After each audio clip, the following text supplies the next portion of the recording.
BNP ইনশাল্লাহ আগামীতে যদি ক্ষমতায় যায়, বিএনপি ক্ষমতায় গেলে আগামী দিনের প্রধানমন্ত্রী হবে আমাদের ভারপ্রাপ্ত চেয়ারম্যান জনাব তারেক রহমান।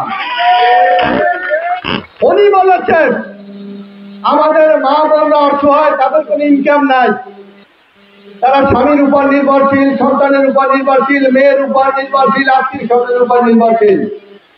তাদের প্রতি মাসে একটা হাত খরচ লাগে না? বাসায় তৈরি নেয়, একটু তৈরি আনা লাগে, বাচ্চারা স্কুলে যায়, একটু গাড়ি ভাড়াটাও লাগে, একটু আত্মীয় বাসায় যাওয়া লাগে, সেখানে একটু খরচ লাগে, গাড়ি ঘোড়া লাগে না? আমাদের নেতা তারেক রহমান বলেছে আমি প্রত্যেকটা ফ্যামিলিতে যিনি সবচেয়ে বয়স্ক, অর্থাৎ পরিবারের যিনি সিনিয়র, পদ্মা সেতু, মেট্রো রেল এবং এলিভেটেড এক্সপ্রেসওয়ে নির্মাণের গর্বিত অংশীদার বসুন্ধরা সিমেন্ট, তার নামে আমি একটা কার্ড দেবো, যার নাম হবে ফ্যামিলি কার্ড।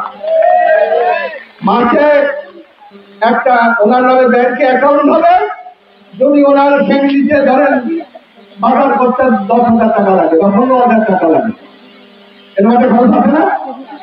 আর 4 ভাগের 1 ভাগ টাকা আমি সরকার থেকে ওই অ্যাকাউন্টে তাকে দিয়ে দেবো ইনশাল্লাহ। সুতরাং আপনাদেরকে আগামী দিনে বিএনপি ক্ষমতায় গেলে ফ্যামিলি কার্ড দেওয়া হবে। এখন যে বয়স্ক ভাতা, বিধবা ভাতা, স্বামী পরিত্যক্তা ভাতা, জেলে ভাতা, এরকম অনেক ভাতা আছে না? একটা ইউনিয়নে কিন্তু সবাইকে দেওয়া যায় না, এখন সবাইকে দিতে পারতেছে না, সংখ্যাটা কম। আমরা বলেছি আগামী দিনে যদি ইনশাল্লাহ বিএনপি ক্ষমতায় আসে, এই ভাতার সংখ্যা আমরা বাড়িয়ে দেবো। এখন যদি চম্পাবাড়ি ইউনিয়নে 500 পায়, আমরা এটা 1000 করে দেবো। এখন যদি 200 পায়, আমরা 400 করে দেবো।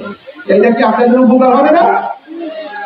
আপনারা ছেলে মেয়েদেরকে লেখাপড়া শিখান, শিখান না?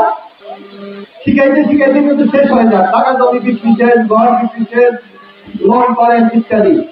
আমরা বিএনপি বলেছি আগামী দিনে যদি বিএনপি ক্ষমতায় আসে ইনশাল্লাহ, এই চাকরি খোঁজার জন্য পাস করার পর, অর্থাৎ বিএ পাস করে জেনে পাস করার পর 1 বছর পর্যন্ত ওদের নিজস্ব খরচে যাতে চাকরি খুঁজে পায়, 1 বছর পর্যন্ত শিক্ষিত ছেলে মেয়েদেরকে আমরা বেকার ভাতা দেব।